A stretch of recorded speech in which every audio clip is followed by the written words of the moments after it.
La verdad es que creo que, y de eso voy a hablar el día de hoy, creo que no nos damos cuenta o a veces estamos como que nos cuesta trabajo, como entrar a la presencia de Dios luego cuesta trabajo. Y quiero hoy hablar un poquito de eso. Vamos a ir a Lucas 24:32. 24:32. 22, 23, 24, 32. Ahí estamos. Bueno, yo ya estoy ahí. ¿Todos lo tienen en su Biblia de Adebis y de mentiras? Ok. Ay, gracias. 24:32 dice lo siguiente. No, vamos a irnos un poquito más atrás. Y en el 28, y dice, para entonces ya estaban cerca del Emaús al final del viaje. Ay, no, espérenme, no. Quiero ir acá.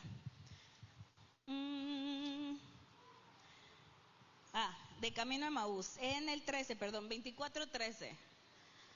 Entonces creo que todo el mundo, espero que ya todo el mundo se sepa este versículo, esta historia de la Biblia. Dice, en este día había 2 seguidores de Jesús que iban de camino al pueblo de Emaús, a unos 11 kilómetros de Jerusalén. Y a ir al caminando, hablaban acerca de las cosas que habían sucedido, y mientras conversaban y hablaban, de pronto Jesús mismo se apareció y comenzó a caminar con ellos. Pero Dios impidió que lo reconocieran, y les preguntó, ¿de qué vienen discutiendo tan profundamente por el camino? Y se detuvieron de golpe, con sus rostros en tristeza. Entonces uno de ellos, llamado Cleofas, contestó, tú deberías de ser la única persona en Jerusalén que no oyó acerca de las cosas que han sucedido ahí de los últimos días. Y dice Jesús, ¿qué cosas? Las cosas que sucedieron a Jesús, el hombre de Nazaret, y le dieron un profeta, hizo milagros poderosos y era tan gran maestro que a los ojos de Dios y de todo el pueblo. Sin embargo, los principales sacerdotes y los líderes religiosos lo entregaron y lo crucificaron. Nosotros teníamos la esperanza de que fuera el Mesías y que había venido a rescatar a Israel, y todo esto sucedió hace 3 días. Y dice, no obstante, algunas mujeres de nuestro grupo de seguidores fueron a su tumba esta mañana temprano y regresaron con noticias increíbles. Dijeron que el cuerpo había desaparecido y que habían visto los ángeles quienes les dijeron que Jesús está vivo. Y algunos de nuestros hombres corrieron para averiguarlo y efectivamente el cuerpo no estaba, tal como las mujeres habían dicho. Entonces Jesús dijo, ¡qué necios son! ¿Les cuesta tanto creer todo lo que los profetas escribieron en las Escrituras? ¿Acaso no profetizaron claramente que el Mesías tenía que sufrir todas estas cosas antes de entrar a su gloria? Bueno, y entonces Jesús los empieza a regañar, básicamente, del 27 hasta el 28, y bueno, y dice, en el 28 dice, ya estaban acerca de Emaús, al final del viaje, y Jesús les dijo que hizo que iba a seguir adelante, pero ellos le suplicaron, quédate con nosotros esta noche, que se está haciendo tarde. Entonces los acompañó a la casa, y al sentarse a comer, tomó el pan, y se abrieron los ojos y lo reconocieron, y en el instante Jesús desapareció. Entonces se dijeron uno al otro, ¿no ardía nuestro corazón cuando nos hablaba en el camino y nos explicaba las Escrituras? En menos de 1 hora estaban de regreso a Jerusalén. Y me voy a detener ahí. Ok, entonces esta historia de la Biblia es una de mis, yo creo que de mis top 10. Porque lo que está pasando es lo siguiente. Cuando ellos estaban en el camino en Emaús, y digamos que ese es el camino, no es el camino de Emaús, es el camino, ese camino digamos que es nuestra semana, ¿no? Y dice que estaban de camino hacia Jerusalén. Entonces el propósito era claro. Ellos lo que querían ir era ir a hacer ¿qué? A ver, participaciones. ¿A qué iban?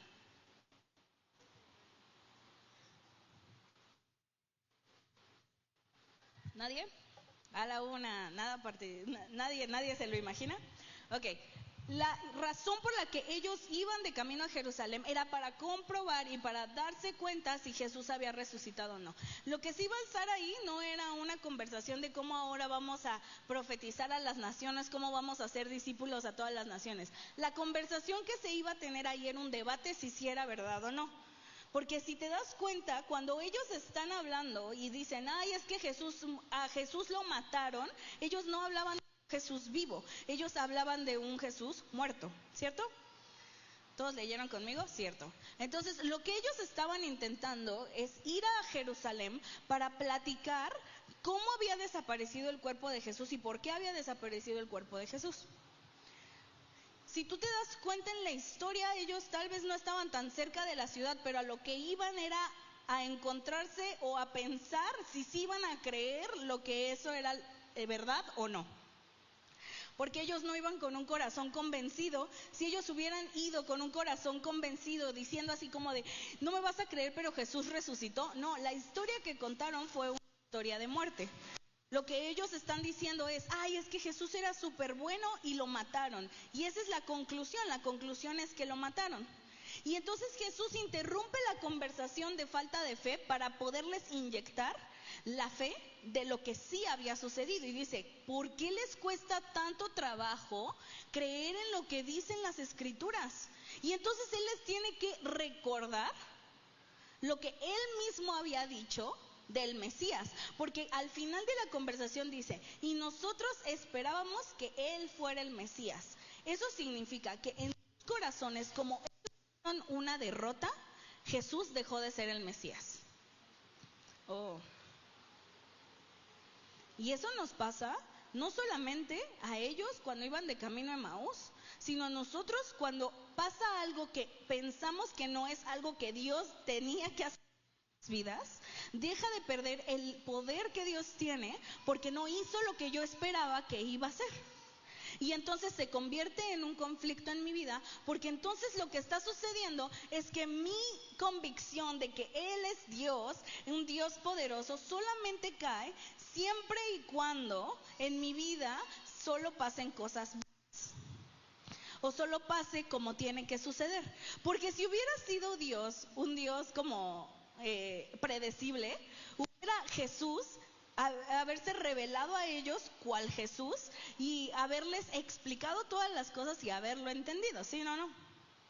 Pero qué chistoso que en la Escritura dice, Dios no les permitió que vieran a Jesús como Él es, sino lo que hizo fue cambiar totalmente la visión, diciendo lo siguiente: tú no ves a Jesús como es, porque lo que hizo no es lo que tú querías que hiciera. Entonces tu visión de Jesús tiene que cambiar, porque es totalmente diferente a lo que tú estabas pensando. Y muchas veces en nuestra vida cristiana tenemos que enfrentarnos a la realidad de que tal vez Dios va a hacer las cosas de una manera que no habíamos pensado. Y entonces la pregunta es, ¿lo vamos a reconocer o hasta que ellos tuvieron que partir el pan para poder reconocer la presencia de Dios? Bueno, al menos tenían algo de donde entrar, ¿no? Al menos ellos tenían una referencia. Mi referencia de Dios es que yo he tenido comunión con Él en esta área de mi vida, y cuando yo tengo comunión con Él en esta área de mi vida, entonces lo reconozco. Pero la idea y por cual la historia está aquí escrita es para que no pase lo mismo que a los seguidores de Jesús. Para que tú y yo, cuando lleguemos a la iglesia, no lleguemos con esta de, ay, a ver ahora con cuál me van a animar. A ver si sí tocan bien la de No Compromise, porque la vez pasada mal le salió. Sino yo vengo aquí sabiendo que tal vez no tengo el mejor ánimo del mundo porque tuve una semana difícil o porque estoy cansado de que me desvelé el día anterior, pero yo vengo aquí sabiendo que Dios va a hacer algo. Y entonces no se convierte en una pelea de buscar la presencia de Dios, sino se vuelve en un modo. Si esos hombres hubieran visto a Jesús, cuál Jesús era, la pregunta es, ¿hubieran reconocido a Jesús? ¿Por qué Dios tuvo que cambiar la manera en la que Jesús se veía? ¿O ellos lo veían? Porque sabían quién era Jesús. Solo el punto es, ¿reconocemos a Jesús en los lugares en donde no estamos acostumbrados a reconocerlo? ¿Vemos a Dios en medio de mi momento difícil? ¿Vemos a Dios en mis momentos buenos? Entonces, el trabajo que tenemos que hacer es de reconocer a Dios. No de conocer a Dios, reconocerlo. En medio de las circunstancias, en medio de donde estamos, cuando estamos en la alabanza, cuando estamos orando, cuando estamos en ciertos momentos, es reconocer que Dios está ahí. Es reconocer que su presencia está en ese lugar, porque dice algo muy sencillo y dice: ¿acaso nuestros corazones no ardían cuando Él nos hablaba de la palabra? Porque lo habían escuchado hablar, pero como no hizo lo que Él quiso, como ellos querían que derrotara al pueblo romano, que hiciera una bomba atómica celestial y que destruyera el imperio romano de una.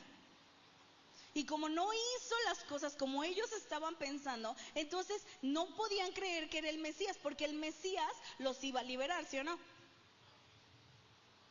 Pero tal vez,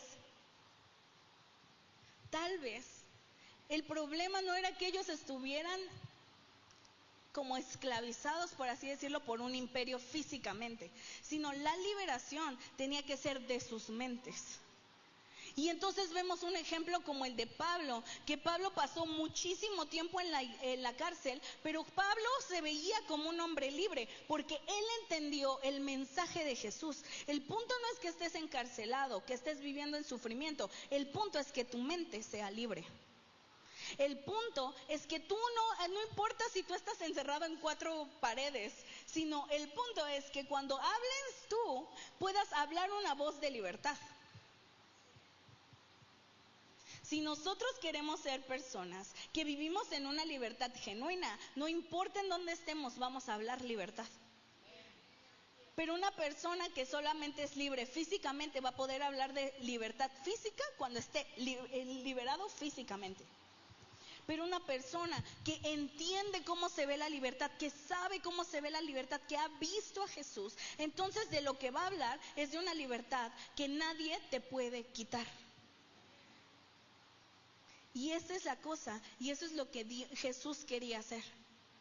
Jesús no iba a ir andando con la gente para solamente liberarlos. De hecho, si tú ves los milagros de Jesús, lo primero que libera es su identidad. Lo primero que va a ser libre es su manera de verse a sí mismo. Como otros lo veían, quita condenación, quita culpa. Y entonces, y solamente entonces, Jesús lo sana. Porque no les servía de nada tener personas que caminaran y que en cualquier momento, cuando alguien les dijera algo, se volvieran a sentar. Sino Jesús lo que quería, y cuando preguntaba, ¿qué quieres que te haga? Entonces lo que él estaba diciendo era algo mucho más profundo. Y la libertad que Dios nos da es mucho más profunda. La libertad que Dios nos da es de nuestra mente, es de nuestra cultura. Porque si tú te pones a comparar la cultura de la iglesia con la cultura de Dios, la cultura de la iglesia con la cultura del mundo, o la cultura que debería de ser del reino, y la cultura del mundo, te vas a dar cuenta de que es todo lo contrario. Todo lo contrario. Lo que te dicen que está bien, en el reino es como de ¿para qué? O sea, ¿cuál es la necesidad? Entonces, esa es la manera en la que nosotros como cristianos tenemos que vivir.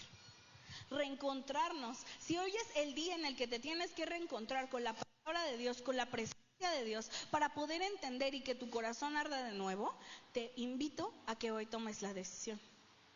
Para que puedas vivir una verdadera libertad. Y este tipo de libertad que Dios habla, que dice en las Escrituras, que Dios dice, es una libertad que nadie te quiere quitar. Ni te puede quitar. Nadie te puede quitar eso. Nadie te puede quitar tus convicciones, nadie te puede quitar tu testimonio. Cuando el pastor nos decía así de compartan de quién es Dios, nos decía comparten de su experiencia. Y después nos dijo, porque muchas cosas de la Biblia la gente puede argumentar, pero tu testimonio nadie te puede decir que no. ¿Y es verdad? Si tú llegas con una persona, imagínate que te sientas con una persona y le dices así como de, ay, le acabo de contar a mi amiga el miércoles acerca de lo de mi carro. Y porque nos quedamos de ver y todo, mi amiga del trabajo, y le estaba contando lo de mi carro. Y me dice, ¿y por qué no estás preocupada? O sea, y yo, buen punto. Excelente punto. No sé. Entonces le empezaba a contar y yo le decía así como de, bueno, pero yo sé que Dios va a hacer algo. O sea, yo estoy segura de que algo va a pasar. Y me decía, ¿y cómo? Y yo, pues porque estoy haciendo lo que me toca hacer. Y me dice, ¿qué? Y yo, pues estoy haciendo. Y después estoy tomando un curso, estoy dando un curso, estoy haciendo esto y la. Y me decía, ok. Pero es que eso es lo que tenemos que entender. Si tú y yo llegamos, todos sad, así en una conversación, así como de, ay, sí, bueno, pero me está yendo de la patada, pero yo sé que Dios tiene el control, pero tú te ves triste, no estás entendiendo la libertad de Dios.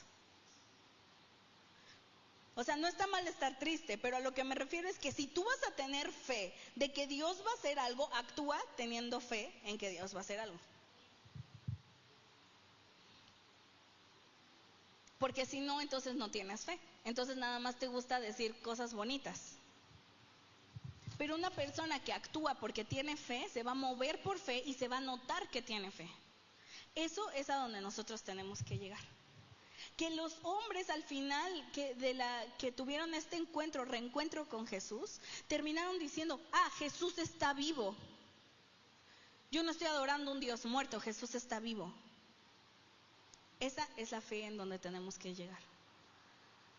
Que no solo lo digamos, aquí no se dice se hace, como diría la profeta Niorca. Y todos así, ¿quién? Que esta iglesia no solo diga, sino también haga. No solo digamos que somos libres, digamos que somos felices, actuemos como también eso. ¿Sí me pueden ayudar los de la alabanza? ¿Y qué te parece si en este momento vamos a ponernos todos de pie, por favor, para también empezar la alabanza? Todos de pie, por favor, por favor.